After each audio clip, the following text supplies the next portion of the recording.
Okay, so let's get serious. My name is James Williams. This is Kung Fu Havoc number 2, and this video is about Kung Fu. No, I will not be physically demonstrating Kung Fu, being that it is raining outside. If you listen carefully, you can hear it. There's a storm going on here on a Thursday night in Charlottesville, Virginia. It's like 11:15-ish in the nighttime. So by the time this airs, it'll probably be between Saturday and Sunday. Alright, because if the power goes out, the video will probably go out too, because it's plugged up for now.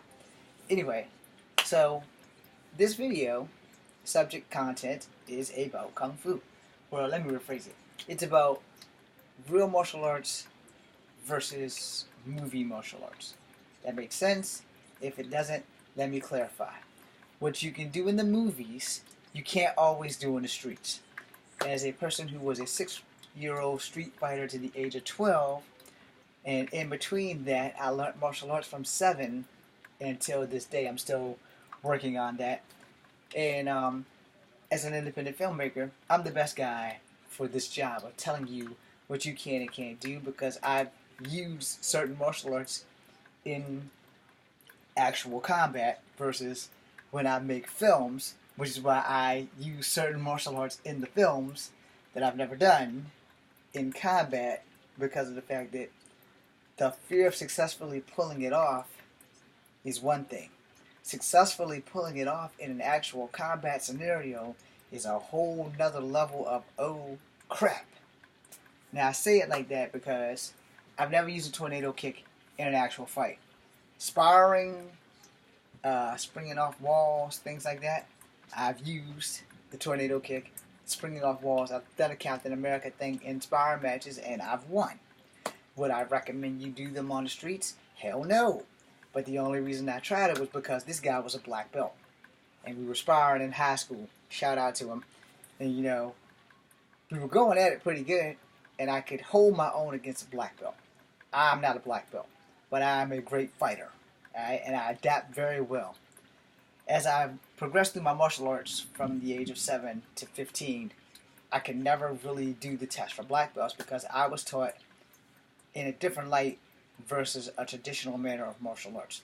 So most traditional manners of martial arts, when you go to these schools, you take your horse stance, you throw your punches and your counters, you throw your blocks, your side blocks up and down, this way, this way, this way, this way, sand the floor, that kind of thing.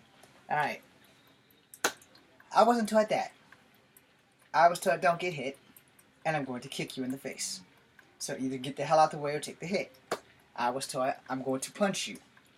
Don't get hit. Block it or get the hell out the way. This is how I learned martial arts. When I got into Taekwondo is when I started learning about forms. I totally sucked at it. I can't do Tosan, Tunggu, Tan Chi Yong, whatever the hell it's called, to save my life.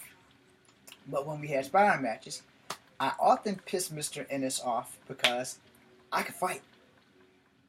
But I couldn't do Tosan or Tunggu. I couldn't earn a yellow belt. I couldn't earn a 7th degree white belt. I couldn't earn diddly.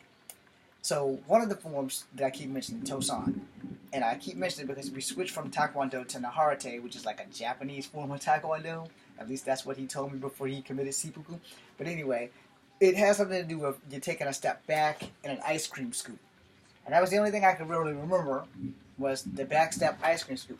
But you're making a star. So if you're in a bird's eye view, I'm going here, here, here, here, here, here, and then I'm back in the middle, and it ends, again, with an opposite ice cream scoop.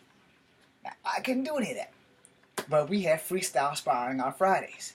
With the exception of a couple of black belts and a couple of red belts in there that I never got the chance to spar with, the white belts, like me, couldn't keep up.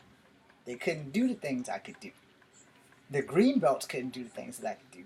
The blue belts and the brown belts couldn't do the things that I could do. But when it came down to earning a belt, this thing right here won't have it. I learned martial arts to fight. I didn't learn martial arts to pick up a belt. I learned martial arts so I could keep people who were bigger than me from whooping my ass. That was the whole point of me learning. I didn't get into martial arts to get a belt. I probably should have, because then you'd probably know who the hell I am. But no, I got in martial arts so I could be a better street fighter. That was it. I never told the senseis that. And as I got older, I guess it kind of showed, because every other school I went to were like, oh, you're too hardcore, you're too hardcore. It's like, no, because if I'm going to be taught how to fight, if I'm going to pay you to teach me how to keep people from beating my ass, we need to put it to the test. We need to know, can I take a hit? We need to know, can I deliver a kick that's going to stop someone before they deliver a hit or a kick that's going to stop me? Most of the senseis in Charlottesville at the time were highly against that shit. And this is like before MMA had a name.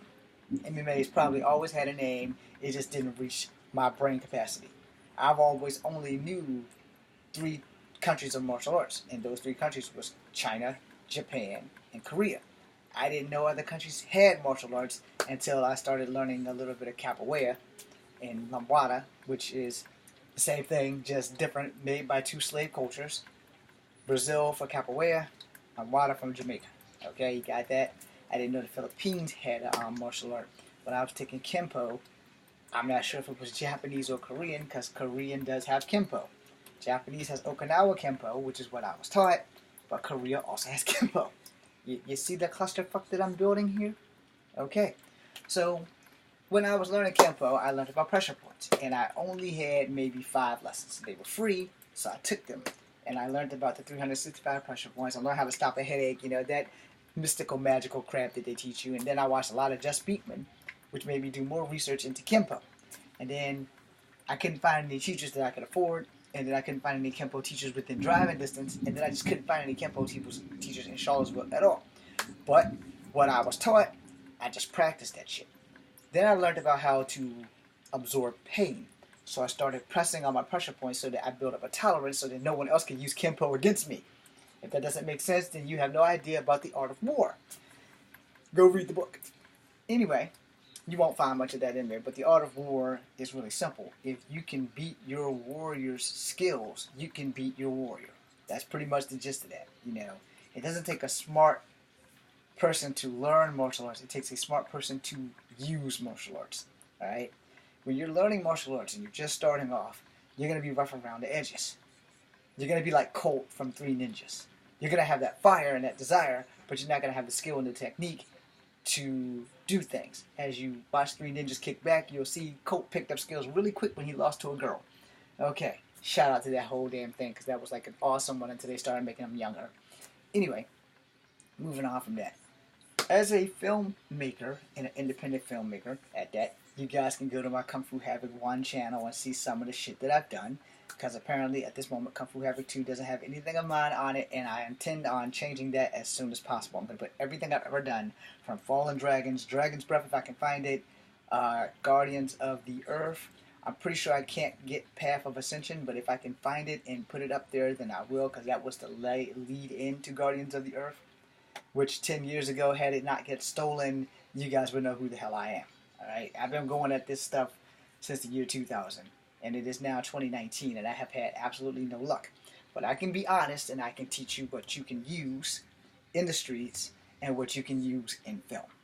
Filming is about flash. Most people come to see you do incredible shit in filming. So when you see people like from the Paul Mitchell team, and they're doing the whole 360 elevated tornado kick, or the 540 reverse tornado kick, where there's an extra spin instead of just a basic tornado kick, or the regular reverse tornado kick, I will say, inspiring, or sparring, as you want to call it, those kicks are very useful.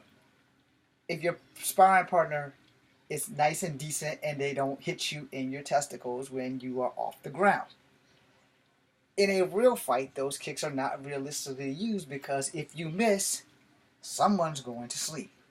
And it's more than likely going to be the person who jumped up in the air and missed that spinning back kick, or that tornado kick, or that jumping spinning kick, or if you're in Kempo, the hurricane kick, if you're in Taekwondo, the tornado kick. If you missed any of those in combat, you're dead in the water. A lot of aerial stuff in Wushu is for show. It's not for you to actually use in the streets. And a lot of people don't explain this shit until you find out when you're on your back. Alright? Now, my Brazilian Jiu-Jitsu that I learned in the Army, I got no Brazilian Jiu-Jitsu game. I can roll, I can go with you, but in the end, you're probably gonna win, and I accept that because I totally sucked at Brazilian Jiu-Jitsu when I was in Delta Company. Straight up and down, that was not for me. I got smoked a couple of times for cheating because I ran my head into somebody else's head, not this head, but their nether regions, and I got them off me. Drill sergeant didn't like it. 20 push-ups. And every time I got caught, it was a thing. Just like, you can't do that because that's not what we're teaching you. I said, yes, drill sergeant, I know that, drill sergeant, but this guy's 300 pounds. I live in reality.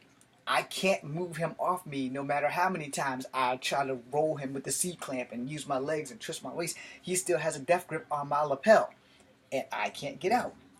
But if I grab him by the backside of his pants, right here in the tuft, and pull his head into my head and ram my head into his nether regions, rather, he's going to come up off me. It's just that simple. And it never gave me a chance to explain the martial arts that I've studied. It never gave me a chance to explain what I know, what works. And I was older than all of them, and I'm more experienced at hand-to-hand fist fighting because I've been doing it since I was 6 years old. It's all I know. I was taught by a Green Beret when I worked at Kegler's, so I'm very well rounded in my skill set. I don't go around looking for trouble. I don't go around bragging for shit. But if you come after me, I'm not going to be held responsible for what I do to you. I'm not just going to lay there and let you whoop my ass. Not that you can't whoop my ass, especially now since I haven't trained in like 4 years. I just really restarted training like maybe 5 months ago. And I'm getting better, but I'm still worried. I can't do tornado kicks. I've done 2 of them since my hip replacement, and they've hurt like shit. So they're out. I haven't done a reverse tornado kick because I need to be able to fling this leg first to do it. And I can't because when I attempt to fling this leg in an awkward ass angle, it hurts like shit. Now, for real combat, you can do your sequence, with your front kick, spinning back kick, front kick. I don't recommend that as your first sequence. I recommend your first front kick to be a straight front kick. Not an axe kick, but a straight front kick. Boom, straight front kick. First sequence. Boom, boom, boom. Or if you got combos with your hands, boom, boom, then front kick. Because my original second nature combat was always left, left, right, front kick. So in doing that, I set the standard for how I'm going to test this guy if I'm going to fight him. Now when we're sparring, I go all out. I'll try everything. This is why I don't recommend you do this. I've never been hit in the testicles, but I have missed and hit the ground. But luckily, I have a little ground game. Not much ground game, but I have enough that I can keep you from getting the hell on top of me. You have to come down. Gravity's nobody's friend in a jumping up to punch somebody who's on their back situation. Because gravity's more for them than you. Because you're going to come down. And how I either put my legs up, my knees up, or my elbows up depends on what punch you're throwing. If you're coming down with a kick and all I can do is block, I'm going to block. If I'm going to either do a double block, I'm going to do a block and a twist so that I get away from the impact, or I'm going to block with my knees or my feet because I'm already curled up in a ball. So my ground advice is don't go down. If you get hit and you're knocked down, don't stay down. If you get hit and you slide on your back, roll over, get on your feet, and get up as fast as you can. And if you get hit and you get knocked out, it's pretty much a done deal. And yes, the power just glitched. So I don't know what to tell you on that, other than I hope my phone is still charging. So I'm not going to be able to do anything on the phone. I'm going to have to make sure I cut that off. And my camera is still going. So, when you're making a film, alright? When you're making a film, when you're making a film, you're choreographing everything. So you and your partner, you're going to work that thing out a couple of times, and then you're going to go at it and stuff like that. And you're going to figure out what works, what looks good. Then camera angles and everything is very important, so you can make sure that it looks like you have a good hit. Alright?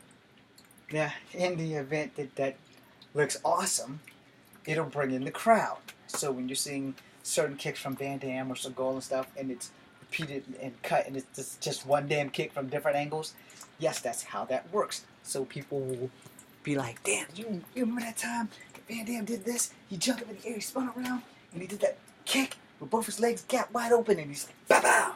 And then they show it like 10,000 times in one reel, and then he lands, and he's ready to go again, and he goes, you know, or he throws a knee, or something very Van Damme-ish, alright?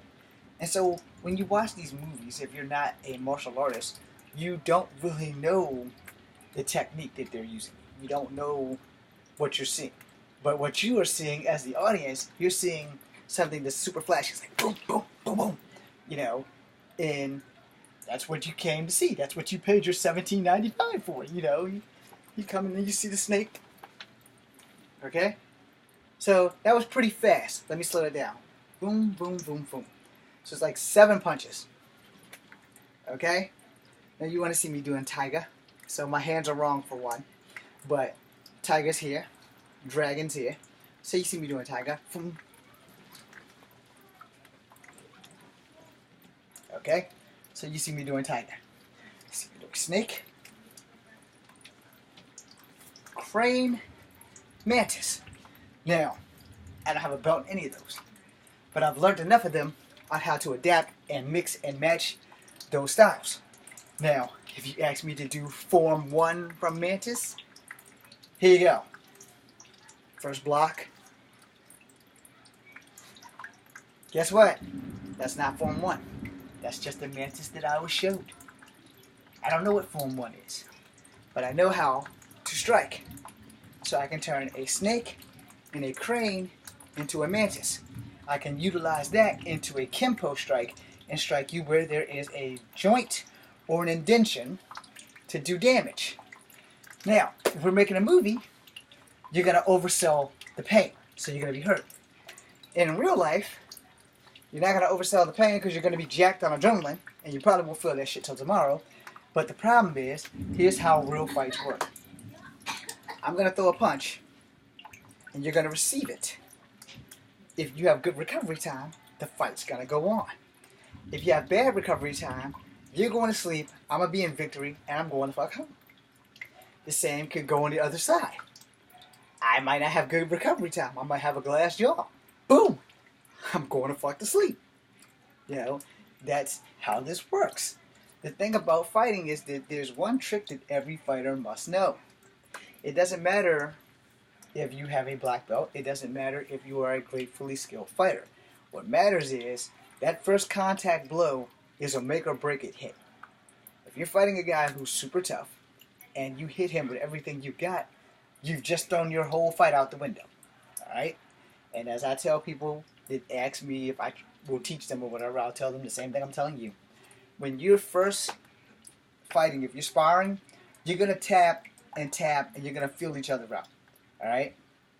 Now, when you're in a real fight, you're not going to be doing too much feeling each other out unless there's a paycheck and you're like in MMA environment or the UFC environment because it's a controlled environment. Out here on the streets, it's not like that at all. Out in the streets, you have 3 to 5 seconds to decide, am I going to hurt this guy or am I going to be hurt by this guy? We're hoping that you're the one saying, I'm not going to let this guy hurt me. I'm hoping I can survive this fight long enough for it will come to an end in a peaceful manner where we either knock each other out or I knock him out. Now, I know that sounds really bad, so let me explain that to all the martial artists who just checked in and decided, you're wrong, James.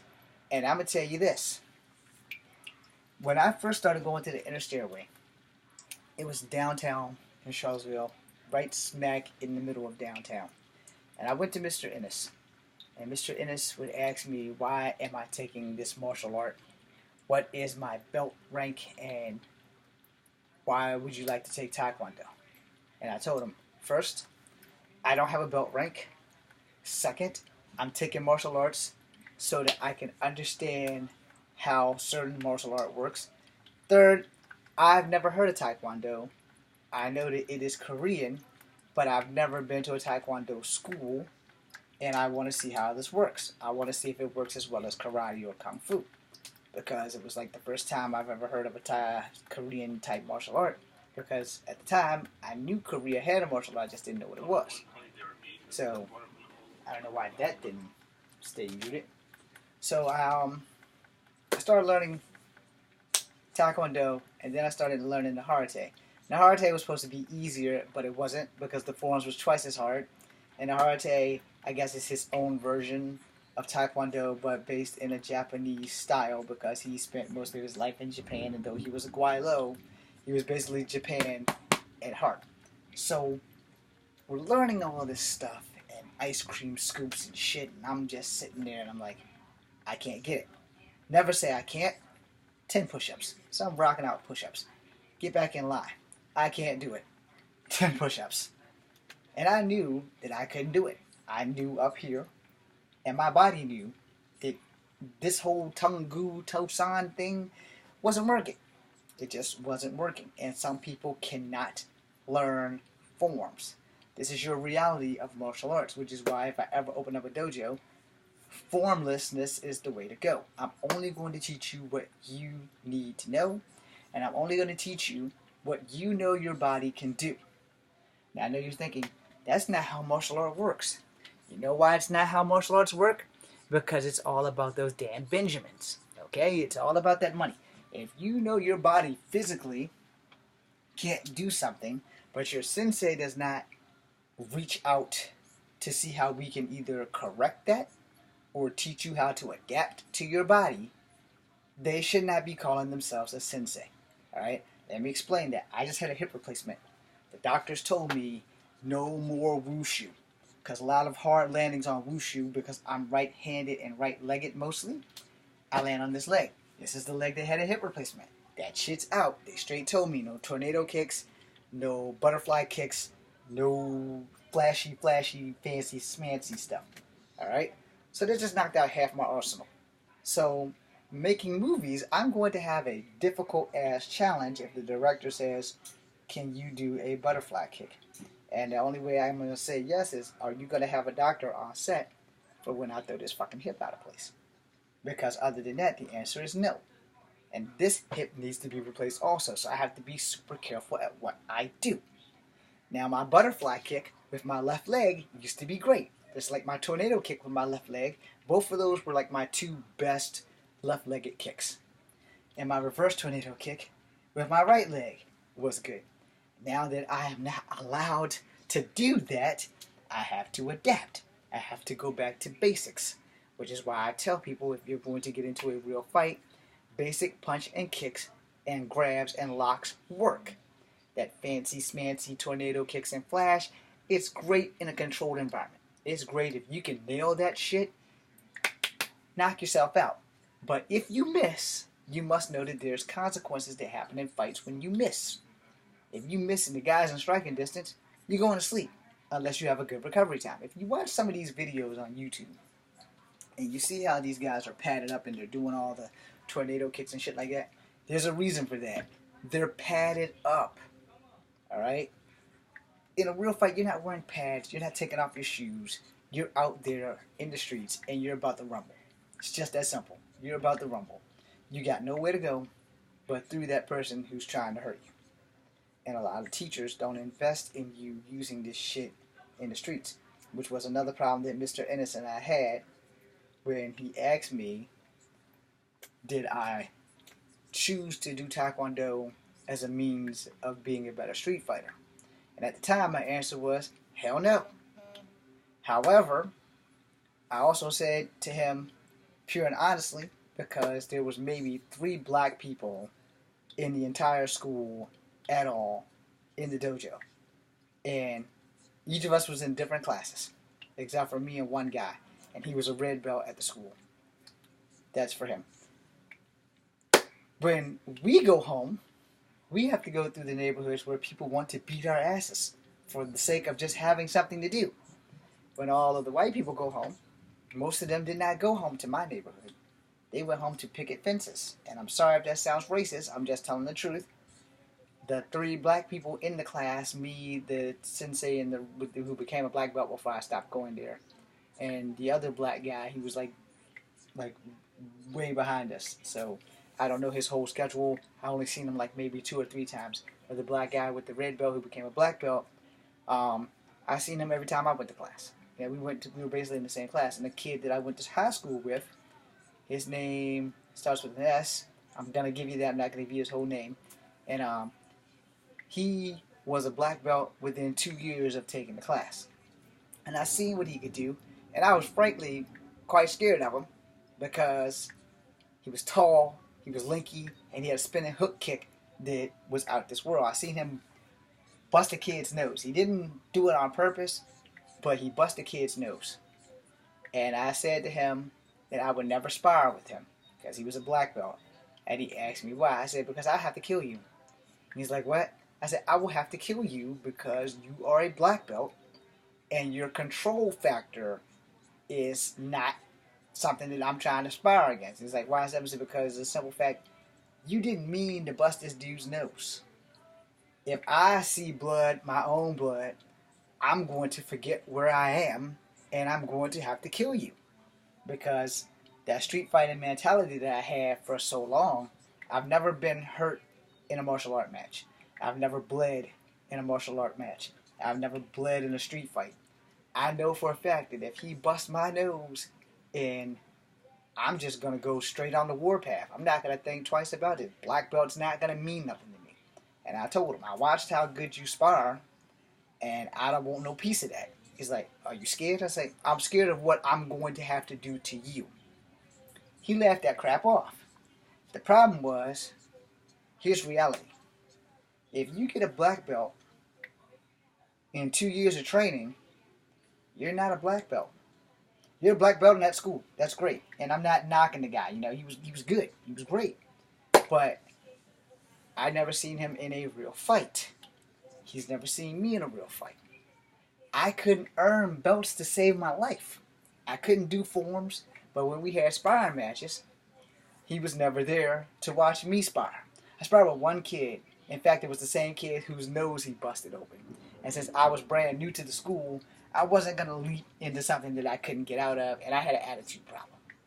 But my attitude, I didn't have a brain problem. I have an attitude problem, but I'm not stupid.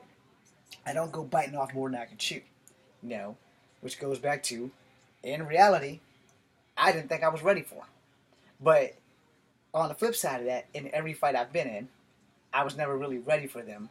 I was ready to die, but I wasn't ready to be hurt, you know. And I thought that the guy was going to hurt me. And I also knew that in every fight I've been in, I've only been hit at least 2 or 3 times, and I know that that's not something that is enjoyable. So if we're sparring and you're a black belt and you bust my nose and you don't have control. Now, he did apologize to the kid, you know. I got 2 personalities, okay? I have a calm personality, and then I have a vengeful, rageful personality. I live my life mostly with the vengeful, rageful personality. So I know who I am, you know, and I knew that at 15 or 16, to go against S, he would have won the sparring match, without question. And I would have never been able to walk back in that dojo, because the sparring match would have ended with us going really hard at it, and I would have tried to kill him. Plus, we were on the 2nd floor. So I would have tried to get him to a window, and then try to kick him out of the window. Because I figured that if he gonna beat me, I'm gonna have to kill him. And I explained that to him, you know, I would have to kill you because you're a black belt. I've beaten many of black belts before, but you know, he was kind of special. Plus, he was way taller than me. He's like a good 6'3". So, and at the time, I was like 5'1". So I'm still growing, but I'm done now. But at that time, I was only 5'1". I was 16. I was like, I go to school with this guy. Nobody really bothered that guy. But he also had a black belt, and he'd only been studying for 2 years, which kind of threw me back a bit because, like, everybody that I've ever gone through, most dojos, have studied for 10 to 15 years before they even remotely came close to having a black belt. And what he explained to me was Mr. Ennis had gave him private lessons. So I brushed it off. You know, it's like, okay, that's possible, because I'm going to tell you why that's possible. And if you're Asian, then you already know this, that if you are Asian and you come from a martial art family and you've been studying since you were 3, you will have your black belt by the time you are 11, especially if you're a prodigy. If you got an accelerated learning curve and you learn things like that, then you will be a black belt by the time you're 11. And it also depends on what Asian country you come from as well. Now, you guys I just pissed off that are Asian, you know the part of that that's true, and you know the part that's stretching the truth. But most of it is true. I've talked to certain Asian people who come from certain Asian families who have also told me this. And I'm going to make a second video because this thing is 30 minutes long.